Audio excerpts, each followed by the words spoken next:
It has a believable message. It's based on proof and evidence. What overtook you about Islam that had you accept it?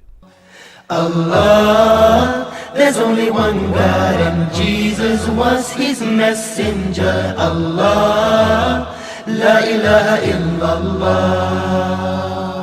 Allah, there's only one God and Muhammad is his messenger. Allah, la ilaha illallah.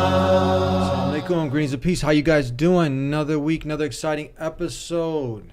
Alexander, how you doing, my brother? Assalamu alaikum. Alaikum salam wa rahmatullah. Peace be with you. Likewise, my brother. How's everything? Good, good. Alhamdulillah. So it's the $1 billion question. I don't call it the $1 million question. I call it the $1 billion question. And that's why you're here, to share your story. Tell us. People usually nowadays, like, people are thinking that, hey, if I'm going to become a Muslim, you know, that's probably like the last thing that people are going to have on their list. They'll join every other religion, you follow me, because it's kind of cool. But nowadays, there's so much heat on Islam. But you became a Muslim. How long ago was that? That was 14 years ago. 14 years ago. Yes. I don't know which guest I asked. Was it at that time, was there as much, when I say heat, I mean it's like all over the news. As soon as you say Muslim, people start thinking some ludicrous things, you know, attributing to it, terrorism and all sorts of nonsense. But what was it about Islam? But we still see Islam as being the fastest growing way of life in the world because it has a believable message. It's based on proof and evidence. What overtook you about Islam that had you accept it? What overtook me? Well, during that time, I know there was like the war in Iraq, and it was shortly after like the World Trade Center incident. But me accepting Islam I had no idea who it was that did that, or that had no impact on my, finding Islam. I'd say primarily there was a friend of mine who told me about Islam, like over a course of probably 2 or 3 months maybe. Is a Muslim friend of yours? Yeah, it's a Muslim friend of mine. And what was it about Islam that had you accept it?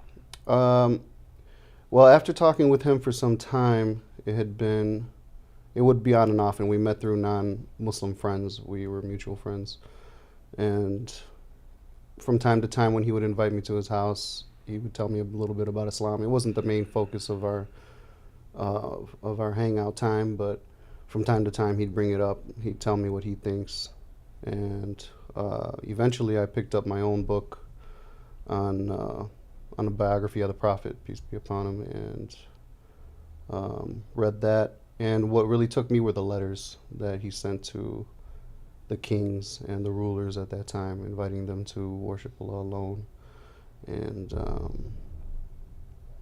so it was primarily the letters. That's what actually brought me to be able to go to the mosque and take Shahada there. Oh, so you're talking about the time in history when Prophet Muhammad, who we believe is the last and final messenger, in a line of messengers, and that kind of, when you explain that chronological order to people, it makes sense. Okay, there was the first man, Adam. He was told to submit his will to God. He was a Muslim. That's what a Muslim is. You know, the sun is a Muslim, the trees are, everything that submits its will to God is a Muslim. That's simply what it means. So when we start with the first man, Adam, and then you move along to all the other messengers, just to name a few: Noah, Abraham, Moses, Jesus, Muhammad. It's that line, and it's the same. It's one humanity, one way of life. Submit your will to the creator of life, the one who created life, and do good deeds. You're going to be accountable on the day of judgment. You can't just do whatever you want and live life without a purpose. There is a purpose. So now when you explain these things, it just makes sense. And now when we study the life, and this is what you're referring to, the life of the last and final messenger, documented like no other human being in history. This is amazing. Everything that you need to know about him is documented. So particularly, this is amazing. He sent out letters to the leaders at that time, inviting them to God, inviting them to submission to the creator, not the creation, to Islam. And that had a profound effect on you? Yeah, that would be it. And what was it about it? It was like It was very straight to the point. It was No beating around the bush. no beating around the bush. It was still kind. It was firm, but it was it was very I don't know how to I say like what the you word, said, to the point. It was like worship God alone, worship Allah, the Creator. I'm the messenger of God, and Right. guaranteeing for the one who, and then it goes on. Everything is kind of outlined. Right. It's not, Right. you can't read that letter and not get the message. Right, right. And there were multiple letters like that, obviously, and but that was basically. I can't remember exactly what it was about them specifically, but I remember that that's what had drawn me in because it's been 14 years since. But yeah, and it was shortly thereafter that my friend invited me to come to the mosque, and Islam kind of like grew on me. I would say, like, a lot of times people become Muslim and they think that it's just like that. But a lot of times I think later on in life is when, like 2 or 3 years after I became Muslim, that's when I actually started to feel like I was really being Muslim. Because then by then I started reading and going to classes and stuff like that on Islam. So it took a while, and it actually, I feel like a conversion actually kind of like grew on me rather than just like an immediate like saying of the Shahada. And it was because a lot of people don't really study the Deen. They don't study Islam like that. Like they get to a certain place in it, and then they kind of like they pray and they fast, but they don't really continue to like learn, which is very important, I think, for people to maintain their Islam and then grow also. Mm-hmm. It's like anything. If you love it, I mean, you want to really invest the time to get to know it, right? You'll appreciate it more. Have you seen that? Many people who hadn't gone through the digging process, like you had to like do some work. What I mean, like you dig and then you find that valuable treasure of Islam. You got many Muslims who are just born with the name tag Muslim, right? They didn't have to struggle and strive, and many they end up not appreciating it, taking it for granted, not implementing it, being ignorant of it, doing the opposite of it. Right. Have you seen that contradiction? Absolutely. There? Yeah. And then knowledge being the distinguishing factor, the authentic knowledge. When you have that, it makes a world of a difference. It does. It does. How long did it take you to embrace Islam, to know that, okay, so we got one thing, you mentioned the letters, but how much time did it take altogether before you were like, you know what? This is really making sense. Islam has a believable message. Worship one God, only one God. There's no intermediaries between you and God. You're not going to a confession box. You're not praying through a saint, a messenger, anything in creation but the one God, the one who created this whole universe, the ultimate reality, God Almighty. In Arabic, Allah. That message is believable. We have the Qur'an. It's a living, testable miracle. And I don't have to sell you on it. I mean, but for the people, I mean, obviously you figure that out. That's why you're here. But most people now, if they tune in for the first time, they see how the Quran memorized by millions all over the world, like no other book, and et cetera, et cetera. But now, how was it? How long? And it takes time, because we take this, some people who take it for granted, they don't even know these facts. But how long? It's like one fact to the next amazing discovery about it. And you're like, wow. Media is telling me one thing. No, it's opposite here. Islam promotes love, compassion, mercy. It's not blind faith. And I can just go on. I get excited. You can see talking about it. I'm really amazed when we just revisit those basic principles of Islam. It's amazing. How much time did you put in? Month, 2 months? Not too long ago, I had a guest on. He was talking about he studied it for like, I think it was 2 years. Right. How much time did you spend studying before you're like, you know what?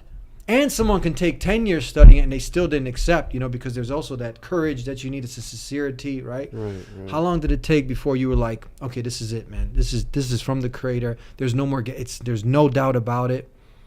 Yeah, I'd say less than a year for sure. Okay, so over 6 months, not quite a year, so somewhere around 10, 11 months. Yeah. of investigation. Yeah, of investigation. I mean, even after I took Shahada, I continued to learn what I needed to know about Islam, because it's not always covered when you take Shahada. Yeah. So, I I did my own research in it, and that's when I was really firm in it. I mean, initially when I was growing up, I always believed in God. Yeah. I always believed in a creator, but I just didn't have a religion to place that in. Because I guess, from having the Mormon background and just general Christian background, I really wasn't settled with. It didn't feel right to me. It didn't fill all of the questions that I had growing up. Let's get into that. We're going to hold that thought. I want to get into covering a little bit about the Mormon background, and then from there, the other processes that you went through, your journey here on the Dean Show with Alexander. And we have a lot more to talk about on this exciting episode. Don't go anywhere. We'll be right back. Assalamu alaikum.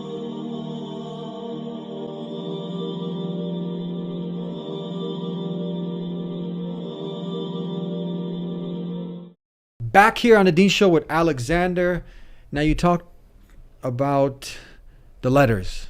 Those letters that Prophet Muhammad, peace and blessings be upon him, who we believe is the last and final messenger sent to mankind, in a line of messengers, including Jesus, Moses, Abraham, Noah, and all the other the messengers that the Creator sent out of his love. Out of his love, he sent messengers, and those messengers came with the same message: worship the Creator, not the creation. They came with the purpose of life. They warned people about the accountability on the day of judgment, right? You're not just going to turn to dust and that's it, go to sleep, and when life is over. No, people are going to be accountable for what they did in this life. And the message is clear. You spent almost a year studying Islam. Finally, you accepted it, but the journey continues. It's like always seeking knowledge. And then you appreciate this. The more it's, for me, it's like the more you study it, the more you're convinced of it. I've had so many different scholars of different religions, and the more they gained a proper understanding and they really went deep into that religion, they figured this is a man-made religion, right? And they got more knowledge of it, but more unconvinced that it was divine. But it seems to have the opposite effect with Islam. The more you study Islam, the more it has the effect on you that there's no way that this can come from Muhammad, a group of men, or anybody other than the one who created creation. And before that, let's get into a little bit of the history. You said that you mentioned the Mormon religion. Right. Yeah. Right. So were your parents Mormon? Yeah, my mother was Mormon. It was probably around, I was like 8, maybe 9 years old. I started going to the church, and that's a rough estimate. And it was 3 hours long. And what was 3 hours long? The whole service, like on that Sunday. Every Sunday? Every Sunday, yeah. 3 hour sermon? It was not just a sermon. There were it was divided into 3 classes, but there was like a main thing for everybody. That's like their Jummah? Yeah. So, and then there were smaller classes that broken up by way of like age groups. Yeah. So, but yeah, I was a deacon in the church for. You were a deacon in the church? Yeah, I was a deacon in the church. Yeah, like when I got older. Mm-hmm.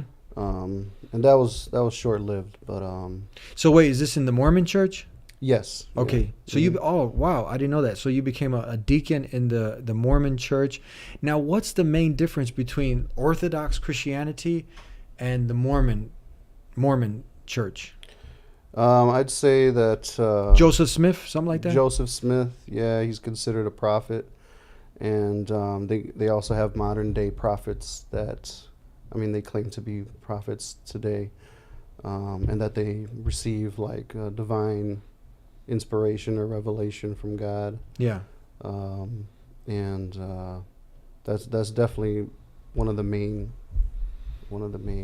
aspects of Mormon versus just a general Christian. Do they still? What about the concept of God, of Jesus being divine, dying for your sins? Is that still there in Mormonism? Yes, it is. Yes, it is. And they believe they have a Book of Mormon, which apparently came from, Joseph Smith. He had found them. There apparently it was during the time of Jesus. There was another book called the Book of Mormon that was lost, that apparently he found. Mm-hmm. From my understanding. Yeah. But what did that entail? You being a deacon in the Mormon church? Basically, we'd pass out the bread like when it was time for sacrament, water, and that's where they start you to become like it's like the beginning stages of coming to like becoming a missionary. But I never did complete all of that. I started to get, maybe it was because I was also young and I was also like getting into high school and all that, started to not go to church anymore. Didn't want to. It was harder and harder for my mom to get me up to do it, so just stopped going. What is when you go to the 3-hour session on, what is it, Sundays? The Mormon. Yes. What do they call that? Is there a particular name for it? I'm not that I remember. Okay, so now, did they have, what would anyone be allowed to come? Like, anyone can come to the mosque on Friday. That's like every Friday. Anytime you can actually visit the Muslims at the mosque, come in and to learn about Islam. But let's say Fridays, Muslims are called to leave off work and go for half an hour to listen to the talk given, khutbah. And from there, this is supposed to like recharge you for the week, along with the other things that we do. And you'd usually walk away, if you came, with the clear message that there's only one God. And some of the basic principles of Islam, of doing good deeds, developing a relationship with the one who created you, day of judgment, and kind of recharging your heart on that. You'd walk away with that for sure, right? Right. That's always reiterated. Worship God alone, no one else but God, right? And Muhammad is the last final messenger, etc., amongst other things. But now, what do you walk away with from these 3-hour sermons? What do you remember walking away with? If someone, and was someone from the outside allowed to come in on these? I didn't normally see that people would come from the outside. I didn't see it for myself. I would assume that, I don't know if they'd take an appointment. I'm not sure. But I normally didn't see non-Mormons that I could, tell off top that they were just visitors. But what would be the message that someone can get away with, leave with, coming to one of those Sunday sessions? I mean, for me, I guess I didn't get away with much because this really didn't stick. Didn't stick. No. Didn't stick. No. Now you talk about later on. Did you end up leaving Mormonism and you came more towards Orthodox Christianity? No, I just left religion altogether. Okay, right. That's what usually happens. People just totally leave religion. Right. So that's what happened. I didn't leave God necessarily. I always believed in a creator, like I said, but religion, as far as in general, I just left it alone because now I was doing the typical high school thing, music and intoxicants, and that's how I grew up in high school. Like just not so much the chasing women or anything like that, but just my friends, my small group of friends, intoxicants and. That's a sad reality. That's kind of like, what you go through if you don't have the proper direction, right? You end up falling into those pitfalls: drugs, alcohol, partying, right? Right, absolutely. Yeah, so what happens from there? Somewhere in your story, you get to a point, so you didn't disconnect from God, right? You still believed in a creator. Right. So what happens from there? Basically, I get out of high school. I have a lot of issues with being a headache to my parents, so I definitely spent some time staying at friends' houses, staying on the streets even sometimes, and no direction. Still believed in God this whole time. Didn't necessarily pray. So when I started to meet my friend later on through these non-Muslim friends, he just revived that. What was already in me as far as believing in God, and started to question it and, just basically rediscover that, that part of me. Is this a Muslim that you're talking about? Yeah. What was his name? Who was this person? His name was Adam. Adam? Yeah. How did you hook up with him? I hooked up with him.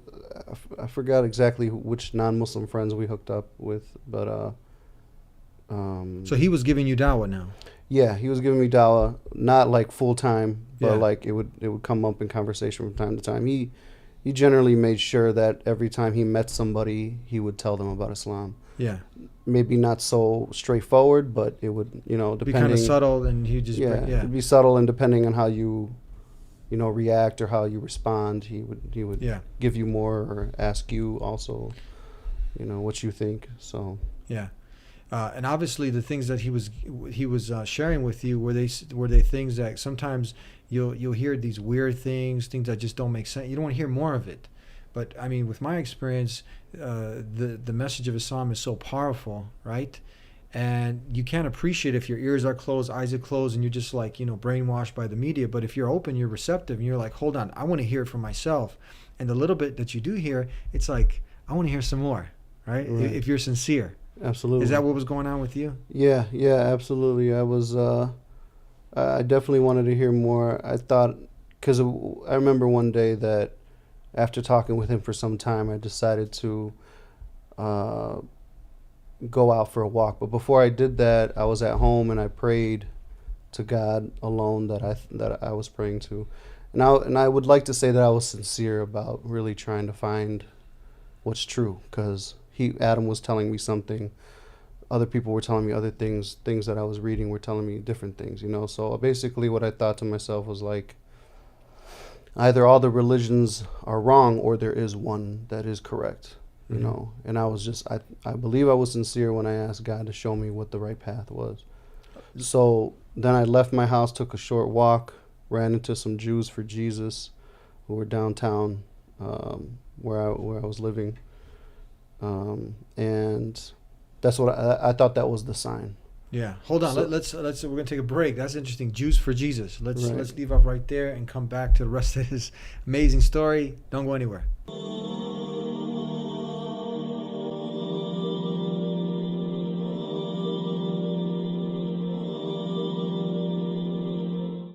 Back here on the Dean Show, we left off where you made, okay, this is very important. So we're dissecting kind of your story and seeing where we can derive some benefits. And I think this is really profound. It's something simple, and some of just the most simple and basic things are overlooked by people. But that's right there. That's where your remedy is. That's where the solution is. That's where the power is in some of these simple, basic things that you just did. And many people are not doing.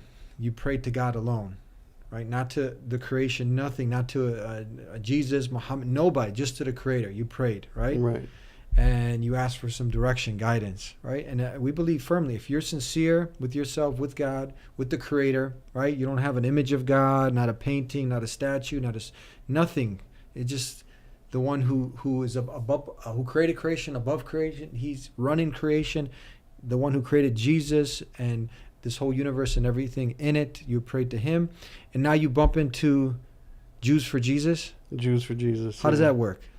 So, I mean, basically they were outside giving their dawah. Yeah. And calling people to their way, but and I didn't really know what was going on with them, but for some reason after I had prayed and left, and I thought that was, naturally I thought that was like, okay, this is it right here. Yeah. So they gave me a Bible and they gave me like a little cross to wear or something, like a little cheap cross to wear. Yeah.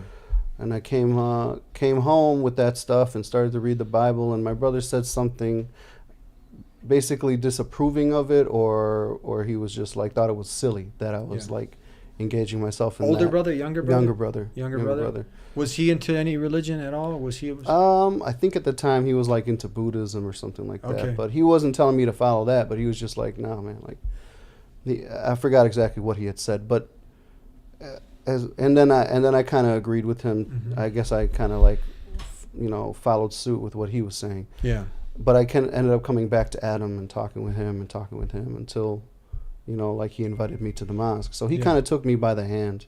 Mm-hmm. To come to the mosque. I didn't say like, yes, I want to go right now or anything. He's like, so would you want to come to the mosque? I said, sure. Yeah. So, he kind of led me there and took Shahada with some witnesses. Yeah. And then he asked me if I felt any different. And I said, I mean, not really, but a little bit, Mm-hmm. And then like, it wasn't until much later that I started to read and all that.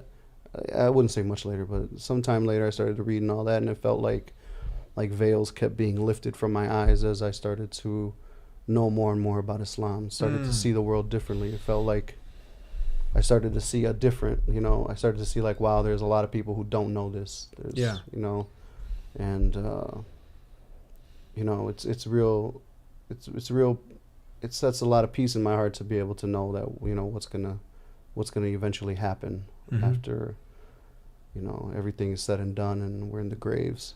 Yeah. So that's important. That you mentioned that he asked you, do you feel any different? Many people after they take Shahada is simply that declaration of faith. Obviously, for the people who don't know, is testifying, declaring what's in your heart.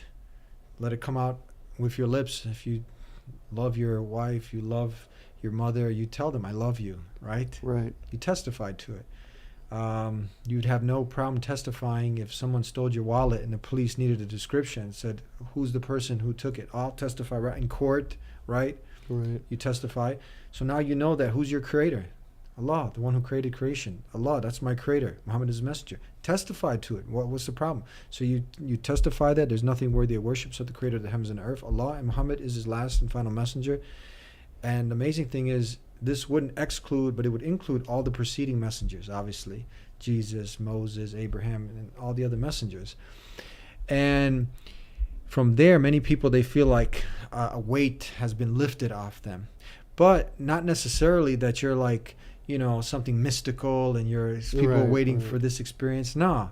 But now you know your purpose. And that it's like a riddle's been solved, right? You have some direction in life, so you're enlightened, right? So that's the distinguishing factor, because some people, they search for that. Yeah, there's a good feeling. You feel like, weight has been lifted.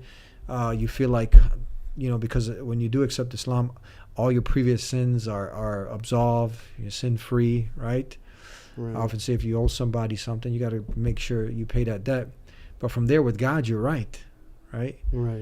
But this is important. Now you continued on seeking knowledge, and the veils. Now it's like, okay, now I can see. It's like person's in the dark, and they just run for this temporary world. But now you can see like how to be a better neighbor, how you can be a better human being all around. Right. Better to your parents. Better worshiper with God. And there's hope now for the end. With all trials and calamities, there's a reward. Jannah, paradise, what we're striving for. We don't get attached to this temporary life. So there's direction now. There's purpose, and that just gives the heart.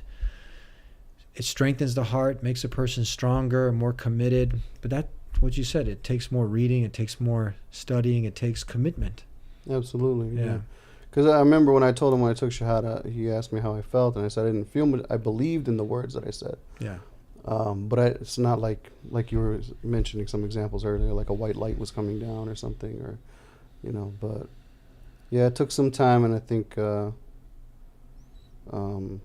that's what's important for new Muslims especially. They won't always find everybody to take them by the hand to teach them what they need to know. A lot of the time, you got to really, some people, you might have one or two who might really like push you to do it yourself, or will take you by the hand and help you, but you really have to like do a lot of self-study. You have to go and seek it, just like you sought it the first time to become Muslim. You have to seek how to really be a Muslim afterwards. You know what I'm saying?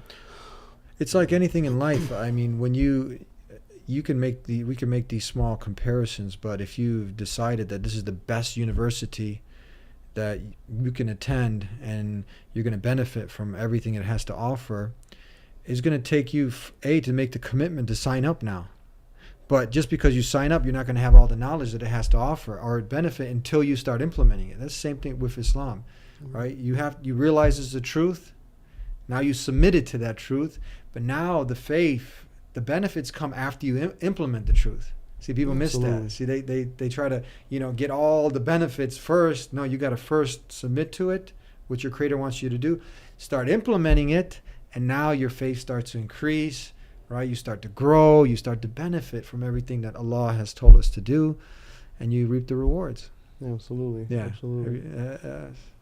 And being sincere, I think I can't express the sincerity more, because like a lot of people, like they say, some people would say that they would like to know the truth. You know, they would like to, you know, if there was a creator or whatever, that they would like to have knowledge of that. Mm-hmm. But you know, it depends. Like a lot of people, like if you're just even, I think even if in a lot of cases, I might be wrong, but even if you're just like a little bit insincere, Mm-hmm. like you kind of don't care. Like a lot of people don't care. There's so many distractions, music, TV, you know, work, school, families, what you do on your off time, that can just keep you distracted. You can just keep one thing after another, and so you're not really thinking about it. And I think if you're 100% sincere about really trying to find the truth, God will definitely, you know, make it available to you. Pardon me. That's right. Sincerity. You got to be sincere. You got to want it. Just like you wanted that man or woman, right? You chased that person. Right. Just like you wanted that job. You chased it. You wanted that car. Whatever you wanted are material things. These are all material things, right? You chased it. You fought for it. You sought for it, and you got it. This is the test now. Are you willing to do the same, even half that much, to acquire the truth, to Right. connect with your creator? But like you said, people are distracted. Entertainment, all these other things are more important. And that's what's going to show and testify at the end. When you die and the reward of paradise there and the hellfire is there, day of judgment, and the test now. It's like, hold on. The people who studied, the people who put in the time, they passed. The people who didn't, and God is all just. He sends messenger. He sends the warning, but people turn away, a blind eye. So who can you blame but yourself? Right. Yeah. Yeah. So we're almost, time just flies by. So what piece of advice would you say from your long journey now? Obviously, another thing, it's a whole different topic, but the struggle continues, right? So what advice do you give for people who are kind of, and these stories are meant to enlighten people who are kind of struggling? They realize by listening to your story that you're not, are you an Arab? No. No, okay. You were born, where are you, American, Brazilian, something like Yeah, that? my parents are Brazilian. I was born and raised in Chicago. Oh, Chicagoan, yeah. So Islam is a universal way of life. It's not, because many people think, oh, if you're Muslim, you're an Arab. So we dispelled that myth. You're an American. Many people, like, they'll pick a foreign car over an American one because the quality, let's say if Honda's better, Toyota, for example, or Mercedes, but that doesn't mean they're a traitor to their country, does it? No, no. So just because you want to worship the creator, not the creation, right? You want to submit your will to God, doesn't mean you're a traitor, right? You still love your country, I'm sure. I love mine, and we want the best for humanity. So people see these things, right? But some people are struggling. They think, okay, man, I'm going to be outcast, outsider. What advice do you, from someone who was investigating Islam, now you're living it, what advice, simple advice, do you give for people who are kind of in that dilemma? Like, you know, they're nervous what society's going to say, what my parents going to say, you know. And some people accepted Islam, now they're struggling with it. There's a lot there to cover. Just some basic stuff. What do you think? Yeah, no. I would say just I can't put sincerity, or you can't make somebody sincere. So try to find the sincerity within yourself to look for the truth. If it is important to you, it's there. It's not like it's not hidden either. Yeah. You just got to be sincere about finding it, and continue to research, because Islam always, you know, in the Quran, Allah asks you to question and ask, and to do research and reflect. So to continue to do that, and be sincere, and inshallah you'll. Let's end with that. Be sincere. I like that. That's the key right there. You gotta be sincere. Yeah, absolutely. Thank you. Thank you. Thank you for being with us. May God Almighty bless you. And thank you guys for tuning in here to the Dean Show. Sincerity is key. You got to sincerely want to know the truth. You got to search for it and ask. Ask and you shall receive. So ask the one who created you. Say, the one who created me. Why am I here? What do you want from me? Guide me. It's that simple. But often it's overlooked. So start earnestly asking the one who created you. Don't put a middle man in between you and your creator. Beseech him alone. And then from there, start investigating. Start researching. Remember death. It's going to come at any time. You have all these aspirations and goals. Okay, shoot for them. But remember, prepare for what's going to come possibly before you even achieve most of those goals. Death. And when it comes, what excuse are you going to have? That you chased everything under the sun. You accomplished every goal except the ultimate goal, figuring out what the purpose of life is. Why am I here? Where am I going when I die? And how can you expect to get paradise, the ultimate reward promised to those who believe in the one God and do what he told them to do of good deeds? You can't get anything. You can't expect to get that reward if you didn't chase it. So tune in every week to the Dean Show. Start with these simple steps. Call us 1-800-662-ISLAM if you have any questions. There's a lot of false propaganda, hype out there, lies, misinformation about Islam. Don't get bewitched by it. It behooves you to look into it for yourself. Make the human connection with a Muslim. Visit a mosque. Call us. And subscribe here to the Dean Show every week. We got a new exciting episode with a new and exciting guest. Until then, peace be with you. Assalamu alaikum.